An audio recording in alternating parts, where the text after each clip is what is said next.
कर्म में, मोक्ष भी में।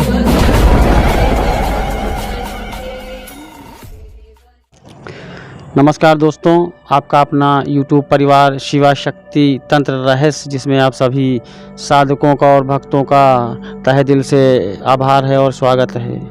आप हमारे चैनल से जुड़े हुए हैं, इसका मुझे बड़ी ही प्रसन्नता है, बहुत ही खुशी है।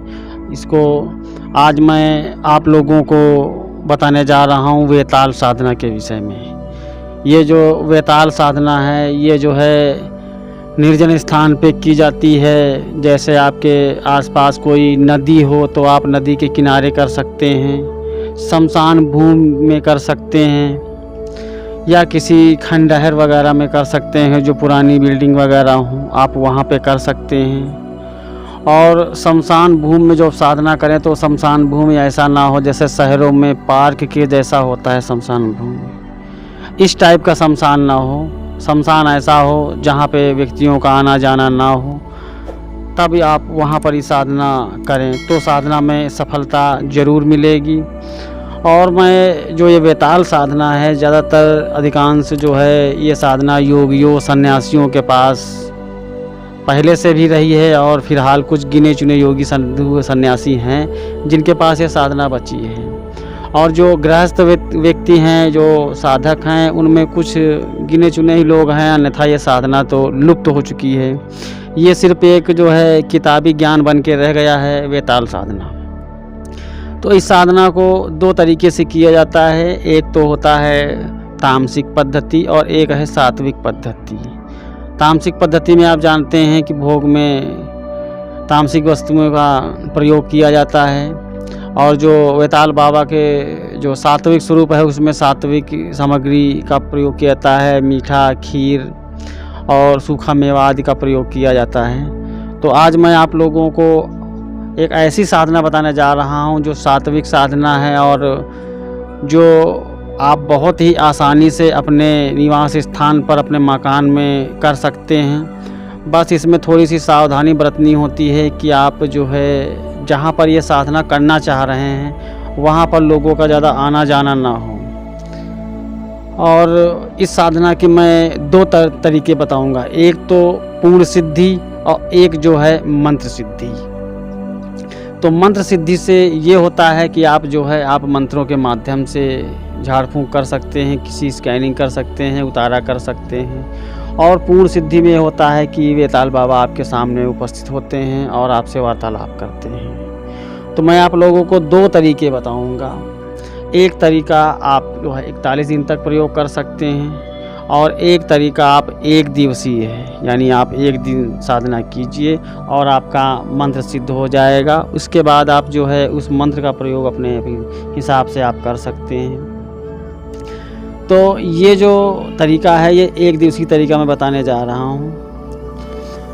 इस जो तरीका है इसमें कोई विशेष पूजा पाठ की सामग्री की जो है आपको आवश्यकता नहीं होती है। इसमें जो है जो तंत्रोक्त तो वेताल यंत्र होता है उसका प्रयोग किया जाता है, और जो है जो तंत्रोक्त तो वेताल माला होती है उसका प्रयोग किया जाता है, और जो भगवान शिव हैं उनका जो है प्रतिमा या फोटो का इस्तेमाल आप अपने साधना स्थान पे सामने बजोट पे रखते हैं, उस चीज़ का प्रयोग किया जाता है। तो आपके पास ये होनी चाहिए। अगर आपके पास जो है वो वेताल माला नहीं है तो उसकी जगह आप रुद्राक्ष की माला का प्रयोग कर सकते हैं। आप भगवान शिव की मूर्ति या चित्र सामने बजोट पे रखें, और वेताल यंत्र अनिवार्य है उसे आप रखें। अगर आप साधना कर रहे हैं तो साधना जो है आप जो है रात के 10 बजे के बाद करें। इसमें कोई विशेष सामग्री की आपको आवश्यकता नहीं है। और पहले आप स्नान हो करके बिल्कुल साफ़ स्वच्छ कपड़े पहन लें,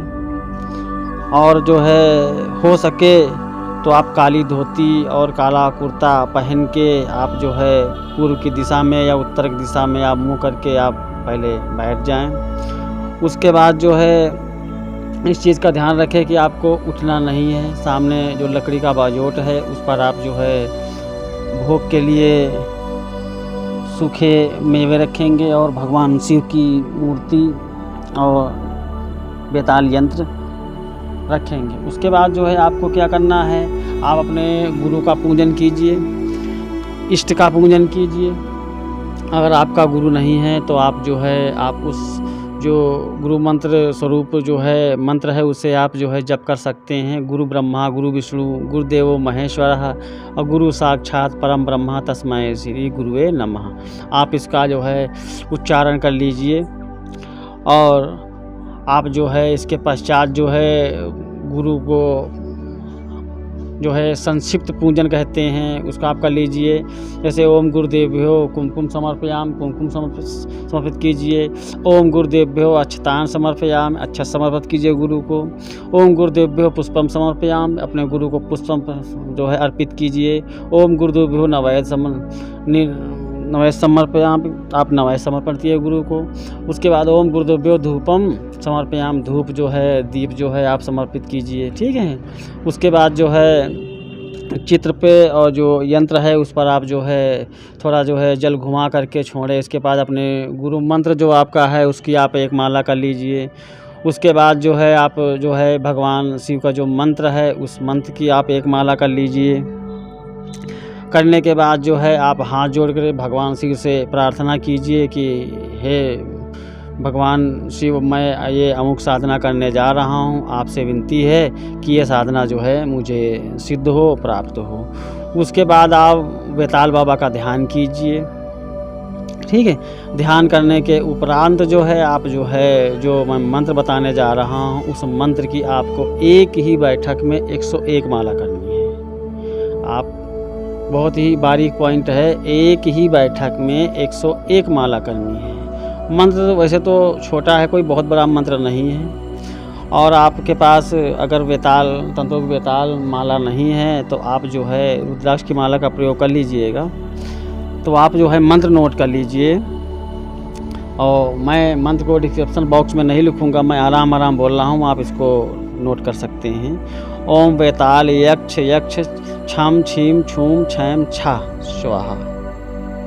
दोबारा बता रहा हूँ, ओम बेताल यक्ष यक्ष छम छीम छूम छोम छ स्वाहा। इसके बाद आप 101 माला जब कर लीजिए तो आपको 101 माला करने में जो आपको जो अनुभव होंगे वो अनुभव इस प्रकार होंगे, जैसे आपके कान में अचानक कोई आवाज़ आ जाना, आप जिस रूम में साधना कर रहे हैं उसमें दरवाजे में कोई कुंडी खटकाना, या जैसे आप जब कर रहे हैं इसी प्रकार का कोई दूसरा व्यक्ति आपके आसपास तेज तेज आवाज़ में जाप कर रहा है, मंत्र पढ़ रहा है, ऐसी कोई आपको अनुभव हो सकते हैं। और जो बेताल बाबा के लिए आप जो है बेसन के लड्डुओं का भोग पहले से रख लीजिएगा, जब आपकी साधना पूर्ण हो जाए तो आप अर्पित कर दीजिएगा। और उसके बाद जो है आपकी जब साधना पूरी हो जाएगी तो सुबह आप स्नान वगैरह कर लीजिए। स्नान करने के बाद आपका जो बेताल यंत्र है, माला है और भोग है वो किसी जो है मंदिर में, भगवान शिव का मंदिर हो वहाँ पर आप रखी आएँ। अगर वहाँ आपके आसपास कोई मंदिर नहीं है, आप किसी ग्रामीण क्षेत्र में या किसी पहाड़ी क्षेत्र में रहते हैं तो आपके आसपास कोई नदी वगैरह हो तो वहाँ प्रवाहित कर दें। अगर नदी भी नहीं है तो कोई बड़ा तालाब हो जिसमें पानी थोड़ा साफ़ सुथरा हो या कुआं हो, उसमें आप जो है जल में इसको जो है डाल दें, विसर्जन कर दें। और जो भगवान शिव और जो गुरु की प्रतिमा आपने रखी है, चित्र रखा है, उसे आप अपने पूजा स्थान पर रहने दें। आप उसको उठाने की कोई आवश्यकता नहीं है। और ये जो प्रयोग है इसको जब आप एक दिन करेंगे तो आपका मंत्र जो है एक दिन में सिद्ध हो जाएगा। ये जो है बहुत ही गुप्त विधान हमने आपको बताया है जो कि बहुत ही आसानी से आप कर सकते हैं। और इस विधान को करने से ये होगा कि आपका हो जाएगा तो उससे फिर बाबा का जो मंत्र है वो सिद्ध हो जाएगा। झाड़ फूँक में या उतारा में या तंत्र काट में आप इसका प्रयोग कर सकते हैं और बढ़िया अच्छी तरीके से काम करेगा। और इस साधना के विषय में आपको गुप्त रखना है, किसी ऐसे व्यक्ति को नहीं बताना है जो साधनाओं पे विश्वास न रखता हो या तार्किक स्तर की बुद्धि रखता हो, साधनाओं की निंदा करता है, तो ऐसे व्यक्तियों को आप जो है इस साधना के विषय में जानकारी नहीं देंगे। और आप इस साधना को करेंगे, अगर करना चाहें तो 1 दिन कर लीजिएगा। अगर आपको लंबा विधान इसका करना है तो फिर 41 दिन की क्रिया आप इसकी कर सकते हैं। वो मैं आगे कभी भविष्य में इसकी जानकारी पूरी साधनाएँ दूँगा, जो प्रत्यक्षीकरण की साधना है। तो आशा करता हूँ ये वीडियो आपको लाभान्वित करेगी। नमस्कार दोस्तों।